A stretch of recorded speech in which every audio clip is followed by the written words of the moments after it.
حسن کا دشمن کون ہے؟ جس کا نسب بتانے کو راوی نہ راویہ، کا نسب بتانے کو راوی نہ راویہ، جس کے لیے بہت ہی مناسب ہے حاویہ۔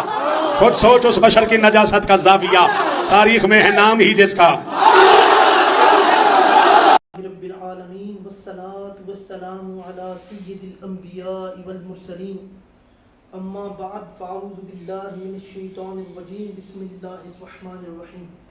ابھی جس طرح آپ نے یہ عبداللہ بن سبا کی ناجائز اولاد کا یہ کلپ سنا، جس میں یہ حضرت امیر معاویہ کی ذات پر اعتراض کر رہا ہے ایک شعر کی صورت میں، کیونکہ ان کے پاس شعروں کے علاوہ اور کچھ ہے بھی نہیں، تو میں ایک شعر کی صورت میں اس کو جواب دے دیتا ہوں اور ان تمام لوگوں کے منہ پر ایک تھپڑ رسید کر دیتا ہوں جو حضرت امیر معاویہ کے لفظ معاویہ پر اعتراض کرتے ہیں کہ جی اس کا بڑا برا معنی ہے۔ تو میں بتاتا ہوں اس کا معنی کیا ہے۔ لسان العرب جو عربی لغت کی سب سے معتبر ترین کتاب ہے، اس کے اندر لفظ معاویہ کا یہ معنی بیان کیا گیا کہ وہ چمکتا ہوا ستارہ، رات کے پہر آسمان پر ایک ستارہ نکلتا ہے، وہ چمکتا ہوا ستارہ جسے دیکھ کے کتے بھونکیں، اسے معاویہ کہتے ہیں۔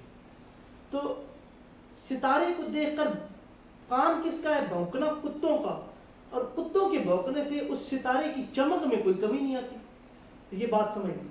دوسرا، اس نے حضرت امیر معاویہ کو العیاذ باللہ شعر کی صورت میں جہنمی بتانے کی کوشش کی، تو یہ اس نے اپنی ناپاک زبان سے یہ جسارت کی ہے، اور میں تمہیں مصطفیٰ کی زبان سے سناتا ہوں کہ سیدنا امیر معاویہ جنتی ہیں۔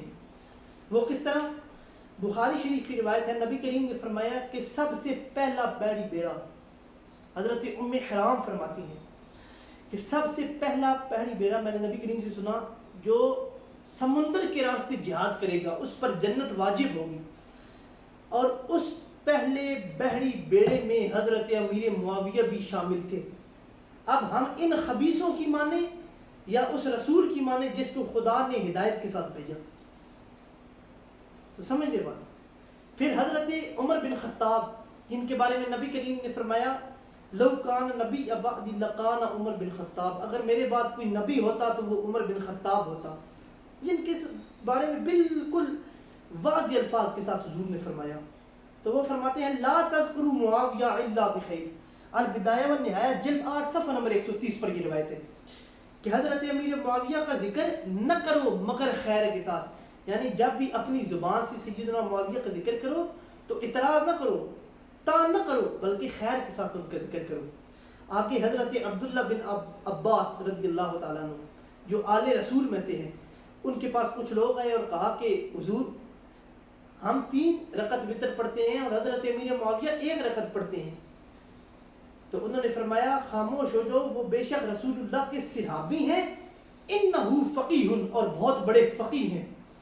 انہوں نے یہ کہہ کر ان کو خاموش کروا دیا۔ اور صرف اتنا ہی نہیں، حضور غوث اعظم کے متعلق ایک شعر آتا ہے کہ غوث اعظم فرماتے ہیں اگر در راہ گزرے حضرت معاویہ نشینم وہ گرد سو میں اس پہ جناب برمن افتت باعث نجات، کہ اگر امیر معاویہ کسی گلی سے گزر جائیں اور ان کے گھوڑوں کے پاؤں سے مٹی لا کر عبد القادر پر پڑ جائے تو میں اپنی نجات کے لیے یہی کافی سمجھتا ہوں۔